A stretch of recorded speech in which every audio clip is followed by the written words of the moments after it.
സഞ്ജു തന്നെ ഒന്നാമൻ. 2020 ലോകകപ്പിനുള്ള ആദ്യ ചോയ്സ് രാജസ്ഥാൻ നായകനെന്ന് റിപ്പോർട്ട്. പ്രഖ്യാപനം ഉടൻ. 2020 ലോകകപ്പിനുള്ള ടീം സെലക്ഷനിൽ BCCI മുൾമുനയിലാണ്. എല്ലാവരെയും തൃപ്തിപ്പെടുത്തുന്ന ടീം എന്നതിലുപരി കിരീടം ഉയർത്താൻ കെൽപ്പുള്ള ടീമിനെയാകണം BCCI പ്രഖ്യാപിക്കുക.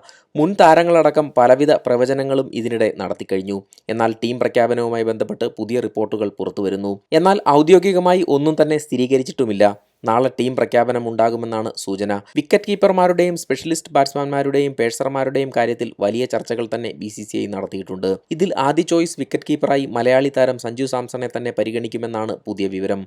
ക്രിക്കിൻഫോയാണ് ഇത് സംബന്ധിച്ച വാർത്ത BCCIയെ ഉദ്ധരിച്ച് റിപ്പോർട്ട് ചെയ്തിരിക്കുന്നത്. IPLലെ താരത്തിന്റെ ഫോമും സ്പിന്നർമാർക്ക് മേൽ നേടുന്ന ആധിപത്യവും പന്തിനേക്കാൾ സഞ്ജുവിന് മാർക്ക് നൽകുന്നു. KL രാഹുലിനെ ടോപ്പ് ഓർഡറിൽ പരിഗണിക്കുന്നതിനാൽ നന്നായി സ്പിന്നിനെ കളിക്കുന്ന വിക്കറ്റ് കീപ്പറെയാണ് പരിഗണിക്കുന്നതെന്നാണ് റിപ്പോർട്ടുകൾ. ഋഷഭ് പന്ത് കാർ അപകടത്തെ തുടർന്ന് വിശ്രമത്തിലായിരുന്നുവെങ്കിലും IPLൽ കളിച്ച് ശാരീരികക്ഷമത തെളിയിച്ചിട്ടുണ്ട്. എന്നാൽ ഇടംകയ്യൻ ബാറ്റർക്ക് പകരമാണ് രാജസ്ഥാൻ നായകനിൽ വിശ്വാസമർപ്പിക്കാൻ മാനേജ്മെന്റ് തീരുമാനിച്ചിരിക്കുന്നതായി സൂചന ലഭിക്കുന്നത്. രണ്ടാമത്തെ വിക്കറ്റ് കീപ്പറായി ഡൽഹി നായകനെ ഉൾപ്പെടുത്തിയേക്കും. ജിതേഷ് ശർമ്മയുടെ ഫോം കണക്കിലെടുത്ത് താരത്തിനെ പരിഗണിക്കേണ്ട എന്ന തീരുമാനത്തിലാണ് മാനേജ്മെന്റ് എന്നാണ് അറിയാൻ കഴിയുന്ന റിപ്പോർട്ട്. എന്തുതന്നെയായാലും ടീം പ്രഖ്യാപനത്തിനായി നമുക്ക് കാത്തിരിക്കാം. നമ്മുടെ സ്വന്തം നായകൻ സഞ്ജു സാംസൺ കളിക്കുമെന്ന ശുഭാപ്തി വിശ്വാസത്തോടെ.